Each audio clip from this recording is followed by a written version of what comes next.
আসসালামু আলাইকুম রহমতুল্লাহি বরকাত। Welcome to my channel Muskan cooking. আজ আমি তোমাদের কাছে একদম নতুন জাপানি স্টাইলের ভাতের একটা রেসিপি নিয়ে এসেছি। যেহেতু এগুলো জাপান চায়নাতে খায় আর আমরা ইন্ডিয়ান মানুষ এগুলো খুবই কম খাই, তবুও ইন্ডিয়াতেও এগুলো খুবই ভালো লাগবে। তোমরা যদি বাড়িতে একবার বানিয়ে খাও তোমাদেরকে বারবার এটা আকর্ষণ তোমাদেরকে খিঁচবে যে তোমরা বারবার বানাও আর বারবার খাও। তো সেই জন্য তোমরা ভিডিওটা পুরো দেখবে, দেখলেই বুঝতে পারবে কীভাবে বানছে। আর মাশাল্লাহ এর লুকটা কত সুন্দর দেখো, শুধু জাস্ট ভাত আর ডিম দিয়ে আমি বানিয়েছিলাম। দেখো যে ভাত আর ডিম দিয়ে যে এমন একটা সুন্দর রেসিপি হয় তোমরা হয়তো আগে কখনো ভাবোনি কি দেখোনি। ভিডিওটা কিভাবে বানছে তোমরা ভিডিওটা পুরো ফলো করবে, দেখলেই বুঝতে পারবে। খেতেও কিন্তু খুব দারুণ ছিল। ভিডিও ভালো লাগলে অবশ্যই লাইক কমেন্ট সাবস্ক্রাইব করে দেবে। আমি এখানে 3টে ডিম নিয়েছিলাম। কালকে রাত্রে আমার ভাত বেঁচে গিয়েছিল। তো আমরা কি করি, ইন্ডিয়ান মানুষ অনেক ভাত বেঁচে গেলে ভাতগুলো ফেলে দিই। এই যে ভাত দিয়ে একটা মজাদার রেসিপি হয় সেটা আমরা জানতাম না, কি জানি না। তো দেখো কীভাবে আমি বানাচ্ছি। কাল রাতে আমি ভাতটা বানিয়েছিলাম, অনেকটা ভাত বেঁচে গেছিলো, সেই জন্য আমি সকালের জন্য ঝটপট 3টে ডিম দিয়ে আমি এরকম একটা সুন্দর নাস্তা বানিয়ে নিয়েছিলাম। ভাতটা আমি সামান্য একটু আগে মাখিয়ে নিয়েছিলাম। এবারে দেখো কর্নফ্লাওয়ার এখানে 2 চামচ দিয়ে, এবারে তোমরা দেখো ভিডিওটা পুরোটা স্কিপ করে দেখলে কিন্তু বুঝতে পারবে না, তখনই কিন্তু বলবে না কেন আমার জিনিসটা পারফেক্ট বানেনি। কর্নফ্লাওয়ার একটু সামান্য একটু নমক লবণ অ্যাড করবে, আর একটু সামান্য পানি অ্যাড করবে। এটা যেহেতু একটা গ্রেভি, একটা সামান্য একটা ক্রিম মতন বানাবো, একটু সামান্য এটাকে পেস্ট একটা বানিয়ে নেব ভালো করে।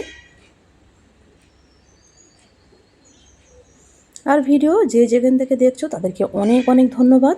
আর ভিডিও যদি ভালো লাগে অবশ্যই শেয়ার করতে ভুলবে না, লাইক কমেন্ট সাবস্ক্রাইব করতে। আমি বারবার এই কথাটা তোমাদেরকে যে বলি, কারণ তোমাদের সাবস্ক্রাইব শেয়ারে আমার ভিডিওটা অন্য লোকের কাছে যেতে পারবে, তারাও এই জিনিসগুলো বানিয়ে খেতে পারবে। সামান্য আমি একটু হলদি অ্যাড করলাম, হলদিটা দিলে কি হয়, কালারটা একটুখানি ভালো আসবে। এবার দেখো আমি যে ভাতটাকে মাখিয়ে রেখেছিলাম সেই ভাতে আমি অল্প অল্প করে চারিদিকটা আমি এরমভাবে ছড়িয়ে দিলাম।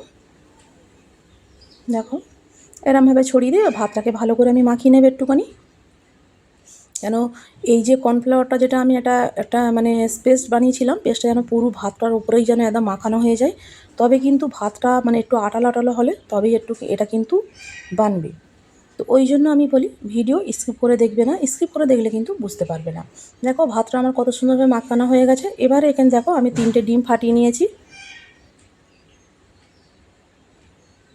আর আমার চ্যানেলে তোমাদেরকে অনেক নিত্য নতুন ভিডিও পেয়ে যাবে। তোমরা একটু আমার চ্যানেলে ঘুরে আসবে, আমার ভিডিওগুলো দেখে আসবে।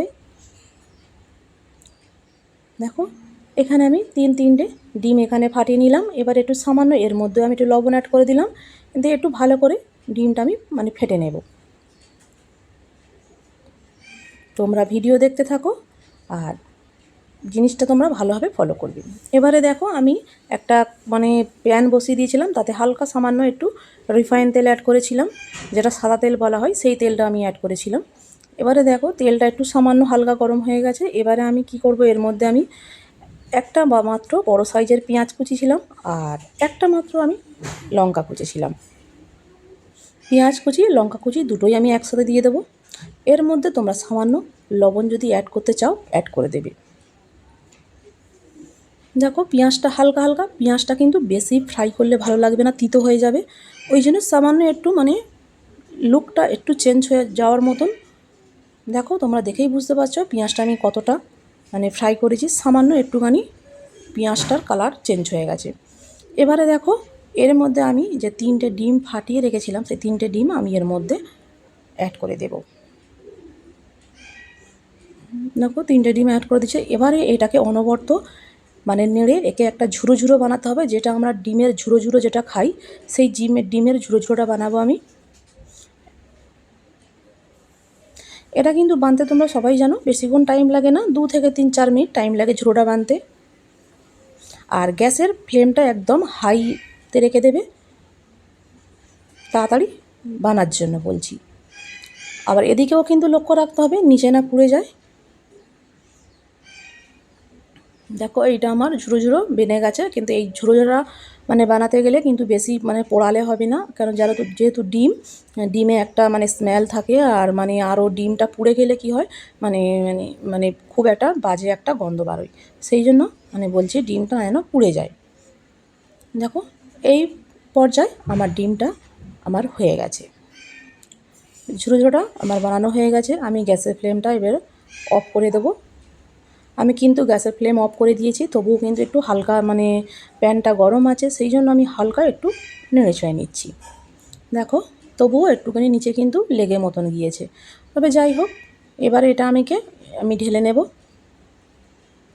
প্রত্যেকটা প্রসেস তোমরা ফলো করবে, প্রত্যেকটা প্রসেস কিন্তু ফলো করলে তবেই তোমরা কিন্তু এই জিনিসটা বানাতে পারবে, বুঝতে পারবে। এবারে দেখো এই যে পলিথিন, এরকম একটা পাতলা একদম পলিথিন নিতে হবে। পলিথিনটা কিন্তু খুবই নরম, খুবই পাতলা।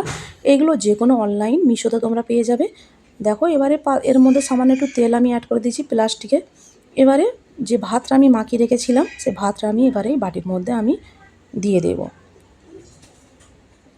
দিয়ে কিন্তু একটুখানি সামান্য মানে মাঝখান থেকে একটুখানি গাড্ডা মতন করে দেব, যাতে আমি ডিমটা এর মধ্যে আমি অ্যাড করতে পারি। এটা কিন্তু একদম ইউনিক খাবার, আর এটা সত্যি খুবই দারুণ, মানে মাশাল্লাহ, মানে খুবই দারুণ খেতে হয়েছিল। আমিও কিন্তু খেয়ে মানে অবাক হয়ে গেছিলাম। তো তোমরাও এটা বাড়িতে অবশ্যই ট্রাই করবে। ঝটপট নাস্তা, মেহমান যদি আসে তোমাদের কাছে, যদি না হাতের কাছে যদি না কিছু থাকে হঠাৎ বাই চান্স, তো তোমাদের কাছে যদি ভাত থাকে, ভাত তো আমাদের ঘরে সবাইয়ের ঘরে বাঙালি অ্যাভেলেবেল, আর ডিমটাও অ্যাভেলেবেল থাকে। ওই জন্য ঝটপট কোনো বাড়িতে যদি আসে না মেহমান এসে যায়, তোমরা এরমভাবে নাস্তা কিন্তু অবশ্যই তোমরা বানিয়ে দেবে। তারা খেয়ে কিন্তু প্রশংসা করতে কিন্তু মানে মানে মানে একটা কথা বলে না, প্রশংসা করতে করতে করতে করতে মানে তারা নিজেরাই মানে থেকে যাবে, মানে হয়রান হয়ে যাবে। তো এই জন্য দেখো দেখো এরকমভাবে প্রসেসটা তোমরা দেখো, এই প্রত্যেকটা প্রসেস তোমরা ফলো করবে, তবে কিন্তু বুঝতে পারবে। আমি এই কথাটা কিন্তু এই ভিডিওতে আমি অনেকবার বলেছি। দেখো কত সুন্দর মাশাআল্লাহ লাগছে, দেখো ভাতটা কিন্তু আর বোঝা যাচ্ছে না এটা ভাত। দেখো লুকটা, কালারটা তোমরা দেখো। এবারে ফিরে আমি একটা ডিম এখানে আমি ফাটিয়ে নেব। এর হয়তো একটু সামান্য হয়তো একটু খাটনি আছে, কিন্তু খেতে কিন্তু দুর্দান্ত। একবার খেলে তখন মনে হবে না যে খাটনি হচ্ছে, তখন বারবার বানাতে মন চাইবে। এটা এমন একটা জিনিস। এর মধ্যে সামান্য একটু লবণ অ্যাড করে দেবে। আমি আবার সেই কর্নফ্লাওয়ার 2 চামচ এখানে আমি অ্যাড করেছিলাম। এবারে দেখো এটা ভালো করে ফেটে নেব। ফেটে আর এবারে এই যে আমি ভাতটা বানিয়ে রেখেছিলাম গোল গোল করে, এবারে এর মধ্যে আমি একটুখানি ডুবিয়ে নেব, মানে এদিক ওদিক করে দেখো এরকমভাবে তোমরা এটাকে ডুবিয়ে নেবে। এবারে এর আর একটা কাজ আছে, যে তোমরা ব্রেড ক্যাম্প মানে সেই যেটা ব্রেডের গুঁড়ো বলে, ব্রেডের গুঁড়ো বলে যেটা রুটি, সেই রুটির গুঁড়ো তোমরা চাইলে আর একটাও কাজ করতে পারো। সুজি যেটা হয়, সুজির সাথেও তোমরা এটা দিয়েও বানাতে পারো। তবে আমার কাছে সুজি ছিল না, তো সেই জন্য ব্রেড ছিল, রুটি ছিল, সেই জন্য আমি ব্রেডের এই গুঁড়োটা বানিয়ে নিয়েছিলাম। তো এরকমভাবে তোমরা প্রত্যেকটা ভালো করে এটা মাখিয়ে নেবে। এরকমভাবে যেরকমভাবে আমি মাখাচ্ছি পুরো চারিদিকটা এরকমভাবে মাখানো হয়ে যাবে। এবার তোমরা এইটা দেখো, এবারে এটা কি কেউ বুঝতে পারছো এটা ভাত? এবারে আমি তেল আগে থাকতে অলরেডি, যখন আমি এই কাজগুলো করছিলাম তখন তেলটা কিন্তু আমি গরম করতে দিয়েছিলাম। এবারে দেখো আমি তেলে একটা প্রথমে ছেড়েছি, কারণ এইটা যেহেতু বড় সাইজ একটা বল ভাতের মতন, তো দুটো দুটো করে ছাড়া যাবে না, প্রথমেই একটাই ছাড়লাম। এবারে দেখো এর পেস্টটা দেখো কত সুন্দর লাল হয়ে গেছে মুচমুচে। এবারে আমি আরেক পাটটা যেটা ওটা আমি দিকে ফ্রাই করে নেব। এটাও কিন্তু ফ্রাই করতেও বেশি টাইম লাগে না, মানে কড়াই তেল হাই মানে একদম পুরো গরম হয়ে গেলে, আর তারপরে গ্যাসের ফ্লেমটাও একদম হাইয়ে থাকবে। ভাজতে একটা মানে এই রাইস যে বলটা ভাজতে কমসে কম 1 থেকে 2 মিনিট টাইম লাগে, এর বেশি টাইম লাগে না। দেখো আমার এই পিসটা ফ্রাই হয়ে গেছে, এই পিঠটাও কিন্তু ফ্রাই হয়ে গেছে। আমি এবারে পুরো তুলে নেব। দেখো মাশাল্লাহ কত সুন্দর ফ্রাই হয়েছে। দেখো এটা কিন্তু বোঝা যাচ্ছে না যে একটা ভাতের কোনো একটা জিনিস। তো যাই হোক তোমরা এবার দেখো এটা আমি একটু তেল দিয়ে আর একটু ভালো করে মুচমুচে করে নিলাম। এবারে দেখো আমি এটাকে তুলে নেব।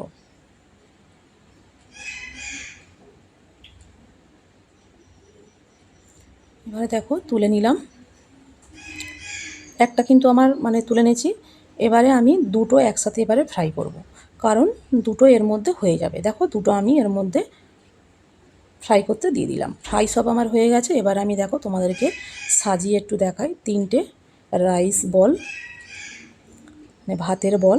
দেখো মাশাল্লাহ, এটা সস দিয়ে তোমরা খেতে পারো। এমনিতেও এটা সস নাও মানে না যদি থাকে তোমাদের কাছে, তোমরা এটা এমনিতেও খেতে পারবে। এটা এতটা সুন্দর খেতে ছিল, এতটা নাইস, এতটা স্বাদিষ্ট ছিল, মানে স্বাদ ছিল এর মধ্যে। দেখো ভিতরটাও দেখো, মশালার লুকটা কত সুন্দর লাগছে।